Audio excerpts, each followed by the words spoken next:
Olá pessoal, tudo bem? Aqui quem fala é o Bruno Pellegrini, um estudante de arquitetura, e sejam muito bem-vindos ao ArquiDrops.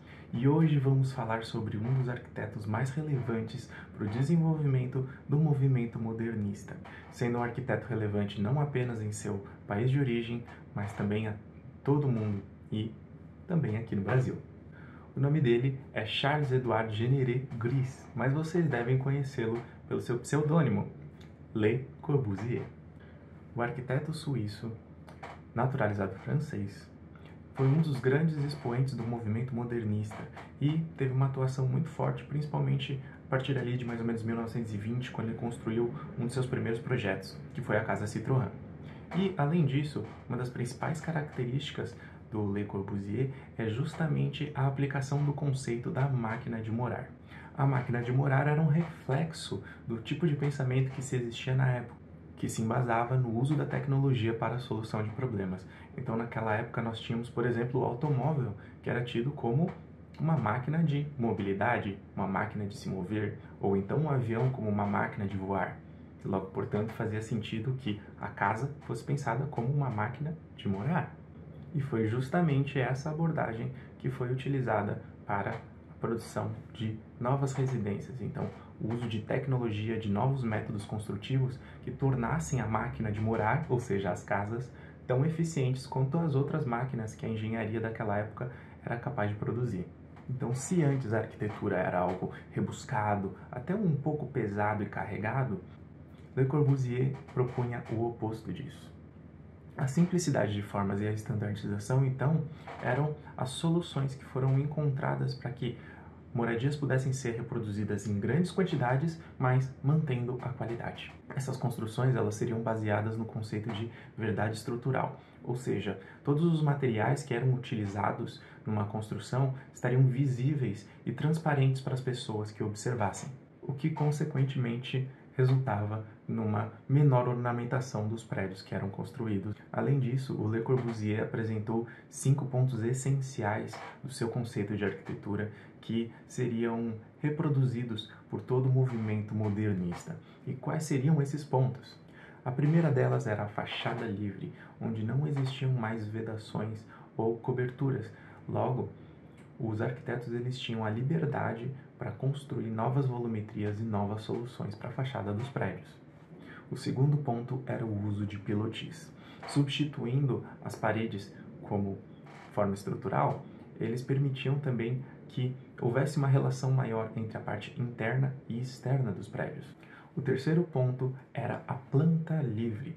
A planta livre ela dava uma maior flexibilidade para o uso interno das construções.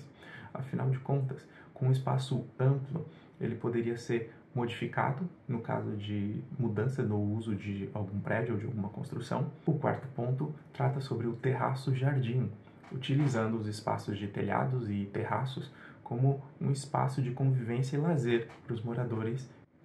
E por último, mas não menos importante, as janelas de fita. As janelas de fita, elas permitiam não somente uma permeabilidade visual entre o ambiente interno e externo, como já tinha sido citado nos pilotis, mas também adicionava uma questão estética e também de iluminação natural para o interior do prédio.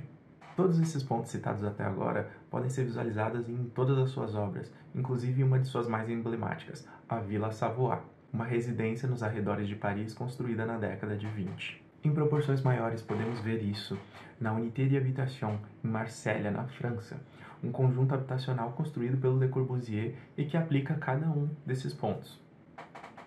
Inclusive, podemos citar aqui também uma construção do Le Corbusier que ele fez aqui no Brasil.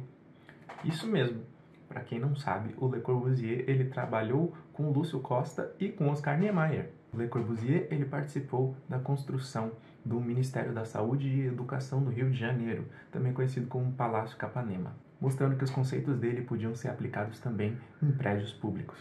Essas características elencadas pelo Le Corbusier, elas podem ser percebidas em vários outros arquitetos do período modernista, inclusive citando aqui exemplos nacionais, a Lina Bobardi com o MASP e também com a sua Casa de Vidro, assim como o Oscar Niemeyer com todos os palácios e construções de prédios públicos em Brasília. E o interessante é ver que essas diretrizes elas continuam sendo utilizadas até hoje na arquitetura contemporânea.